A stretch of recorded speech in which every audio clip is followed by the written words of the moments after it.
Hola, buenas tardes, mi nombre es Florencia. El día de hoy tengo el placer de saludarlos desde el centro de Zapopan, en donde le preguntaremos a las personas por qué hay tantos pobres en México. Porque no hay trabajo. No hay facilidad de trabajo, creo, no sé, o no hay trabajo. Porque hay tanto vicio, no quieren trabajar los jóvenes y ya ahora hasta los viejitos.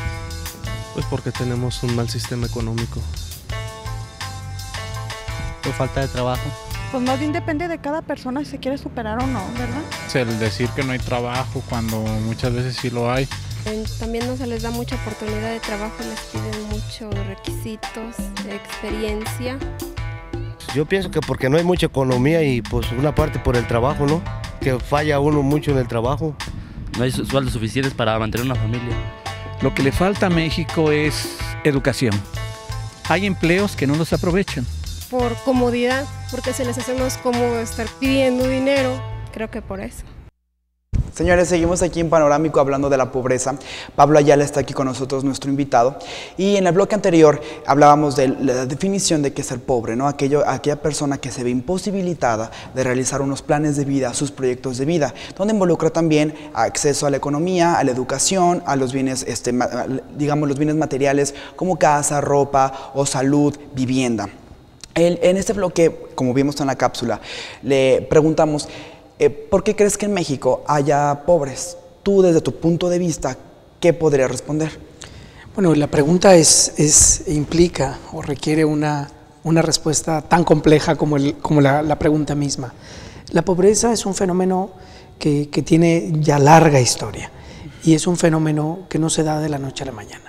Sin embargo, dadas las condiciones del modelo económico vigente, es decir, de una economía liberal en donde se han puesto en manos del mercado muchos de los bienes sociales o de las aspiraciones sociales mínimas, básicas que requerimos para llevar una vida en libertad, pues es difícil que muchas personas puedan ponerse en la misma línea de la competencia. Cito por caso este ejemplo. Hay una gran diferencia, una enorme diferencia entre el futuro, entre el proyecto de vida que va a realizar una niña que nace, por decir algo, en un barrio marginado de la ciudad, a una niña que nace en una comunidad indígena del mismo estado. Es decir, las oportunidades en el acceso a la educación, a la salud, a la vivienda, al empleo de los padres son tan diferentes, son tan diversas, que van a determinar seguramente el futuro de esta niña. Basta que tú pienses en lo siguiente, hay muchos estudios relacionados en este sentido, que una madre de familia que tenga acceso y que complete la educación primaria asegura de que su hijo no tenga una mortalidad infantil prematura, es decir, asegura que el niño al menos pueda vivir más allá de los 5 años de vida. Una mujer que no ha concluido sus estudios de primaria, muy probablemente hay un 80% probabilidad de que su hijo no alcance esa edad.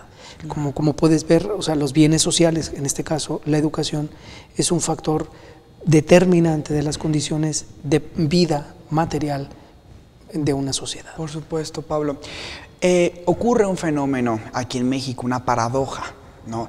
En México, como vimos, la mayor parte de su población es pobre, pero da la casualidad que en México también existe el hombre más rico, uno de los hombres más ricos del mundo. ¿Cómo crees que se da este fenómeno? ¿Por qué esta crisis económica se habla de que la brecha de los pobres se hacen más pobres, los ricos se hacen más ricos, y la clase media puede desaparecer?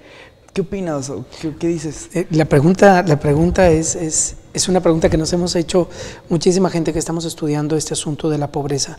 Yo tuve la oportunidad de hacer una investigación para una fundación española, que es la Fundación Manuel Castillo, y hablaba justamente de lo que es el proceso de la desigualdad en América Latina y en particular en México. ¿Por qué es que en México, con más de la mitad de la población en condiciones de pobreza, podemos tener al hombre más rico? Bueno, pues precisamente porque en este continente el problema mayor que nosotros tenemos es el de la desigualdad, es decir, el de la inequidad en la distribución de los ingresos, de los recursos en la sociedad.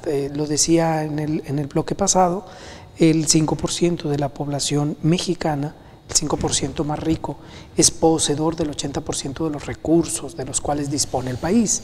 El resto se distribuye, para qué te lo digo, de una manera pues bastante inequitativa, desigual. Claro. Bernardo Klinsberg es un argentino que ha estudiado muy de cerca para el Banco Mundial y para la OCDE el fenómeno de la desigualdad en América Latina y en particular en México.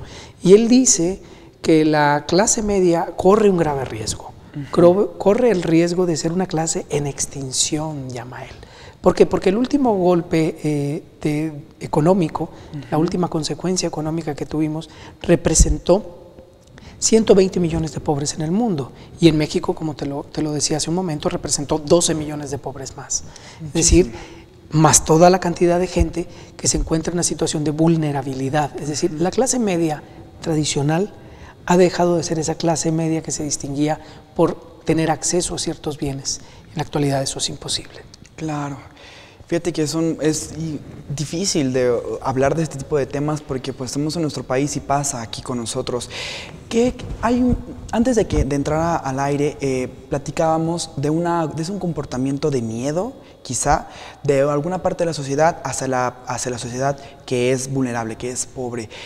Mencionaste un adjetivo, un sustantivo. ¿Cuál es? Bien, es un término que se ha venido estudiando últimamente y que se define como aporofobia. La aporofobia es el miedo a los pobres. Ahora, ¿por qué hay ese miedo a los pobres? Hay explicaciones sociológicas. Hay un autor muy popular que tiene trabajos fabulosos en este sentido, Zygmunt Bauman.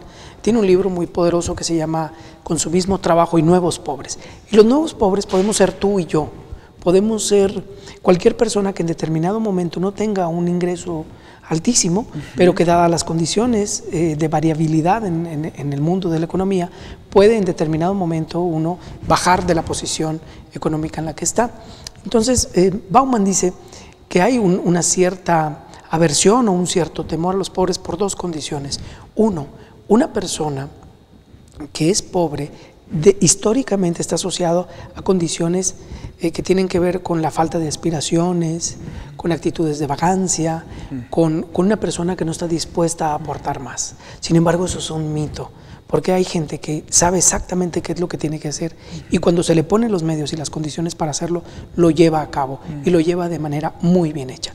La India es un ejemplo de eso. Claro, entonces, para cerrar el bloque, podemos decir que la gente que dice que los pobres son pobres porque quieren, no es del todo cierto. Está en un grave error. Es un punto de vista Podemos abordarlo en el siguiente bloque, segmento. por supuesto que sí. También vamos a hablar sobre qué medidas o qué propuestas han estado debatiendo pues, para solucionar el problema de la pobreza aquí en México, que señores es una realidad, una triste realidad. Vamos a una pausa y yo vuelvo. Hasta ahora.